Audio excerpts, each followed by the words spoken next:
So everybody's obviously questioning over controversial opinion over the office decisions from the WWE involving President Nick Khan and, of course, Vince McMahon over the recent firings over the last couple weeks involving stars like Braun Strowman, Bray Wyatt, Bobby Fish, Bronson Reed, Tyler Rust, Jake Atlas, Desmond Troy.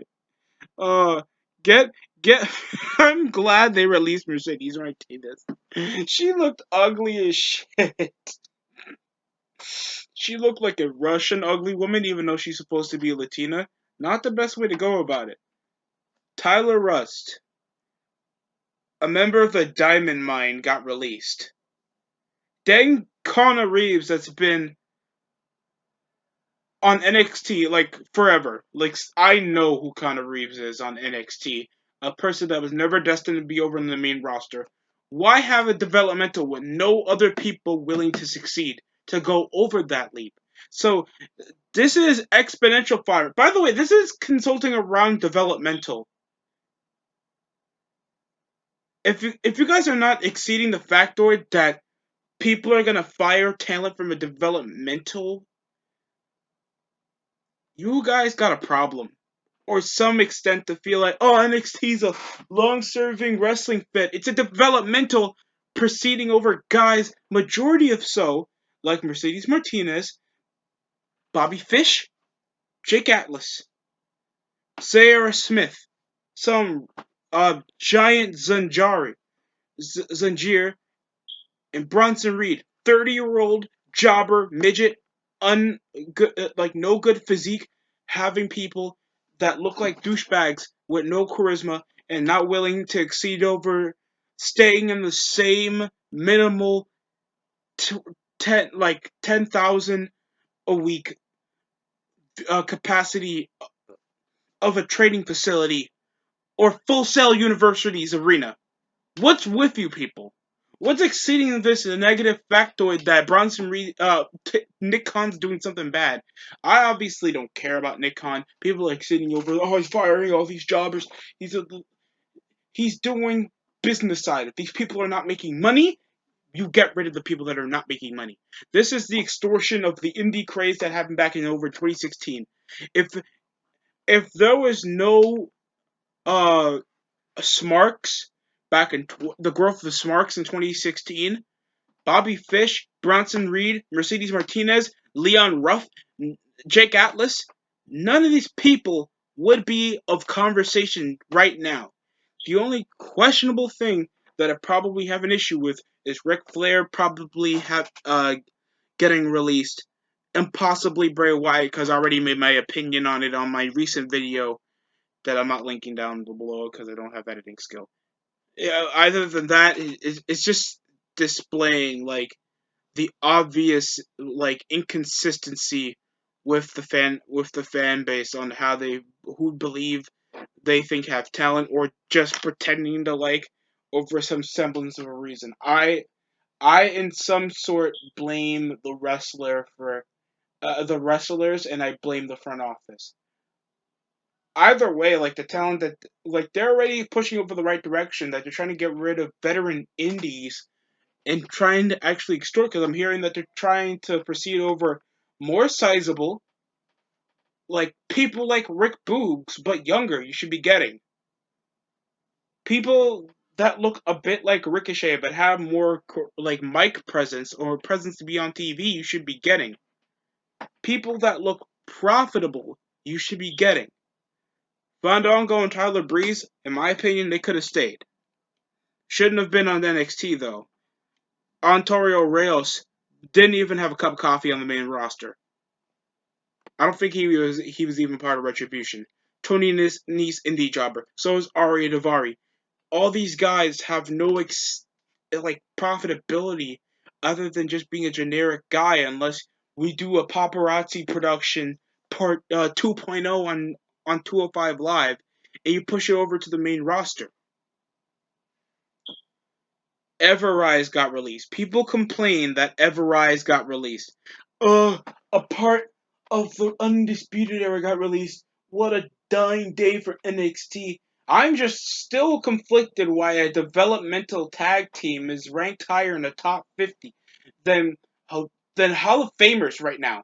That I don't get it.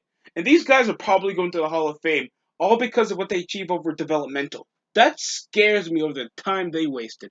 What a way to like exclaim like top dogs on developmental brand, not even seeing getting featured in Endeavored in a few months. Adam Cole already proceed to leave WWE for AEW just to go with his girl Britt Baker. Kyle O'Reilly probably is. I feel like he's a bit more entertaining than most of the Undisputed Era anyway. Bobby Fish, thank God he got released. I don't see anything over this fake UFC pedo stash. Simon Gotch, father looking douche. And of course, we have, of course, uh, Roderick Strong. He has as much charisma as my second channel. That's how much it has. And thank you, by the way. I want to thank everybody that's felt like I've did some semblance entertain you over most that in a part of your life for subscribing. That's 100 subscribers, and I think we can get to 200 now. And I want to, and this comes over a more humbling part of me, because I know that there's some negatives and positives people want to have in their opinion about it, and I don't call them haters. That's dumb. I don't like that way of talk of telling people of people that have negative opinions on me. That's a person that just has a different point of view than me, and I got to take that as a grain of salt, as either constructive criticism or a guy just being a dickhead. That's my opinion on it. I'm grateful for 100 subscribers. Thank you very much. And I hope you guys still stay on the road for me to hit it to 200 in the future and probably to 1,000. Because people be struggling. And just just knowing that that this is probably going to continue over this mass amount of releases until 205 Live. It has as much people as the next future Street Fighter game is going to have. Just understand this was expected. WWE in just under half a decade had over 200 wrestlers in their under contract, either in 205 Live, NXT, NXT UK, SmackDown, Raw. That's too much. WWE has to learn to extort, actually use their money, especially over a worldwide production, because they're a company and they air TV shows. They're not a wrestling fed like that. They're not. They're bigger than a wrestling fed. Just like Dragon Ball Z, they're bigger than just a regular anime. It's mainstream. They're gonna do a lot more compromises to make sure that they stay in a certain pinnacle of where they are.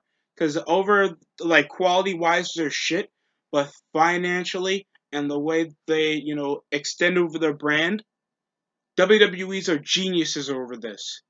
Losing some developmental guys that possibly weren't going to see daylight or at least have a short-term existence on the main roster is is just a smoke on the road, like CM Punk said.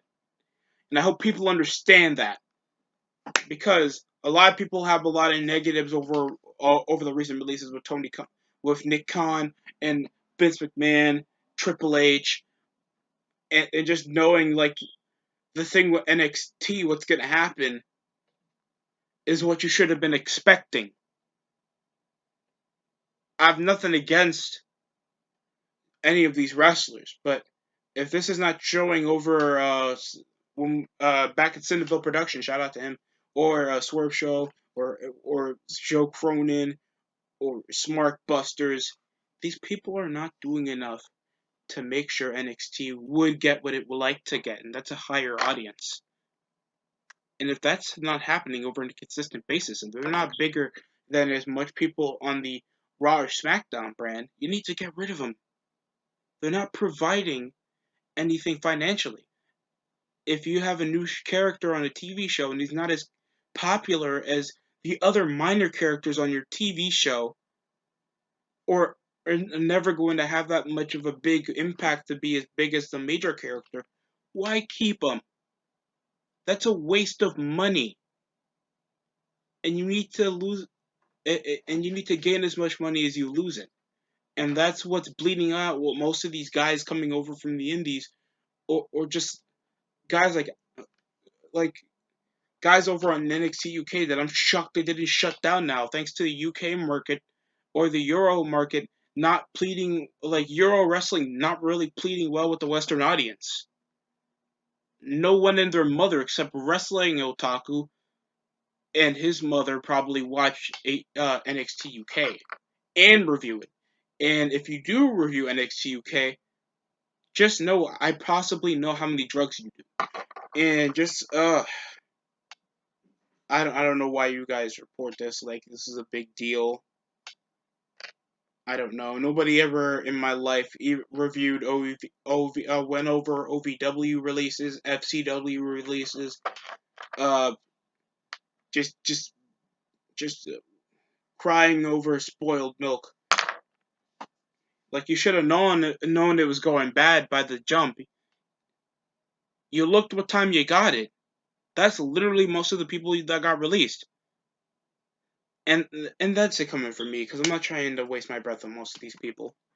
And like the most I could see potential in was probably Bray Wyatt over the recent weeks. I mean, he was like majority of anticipation over like the Fiend character. That's what most people have in conversation, even though 50-50 booking reaped their ugly head and he's fat. Just one there for a destructor. And that's about it. ah, that's it coming from me, bro. I'm not wasting time with this.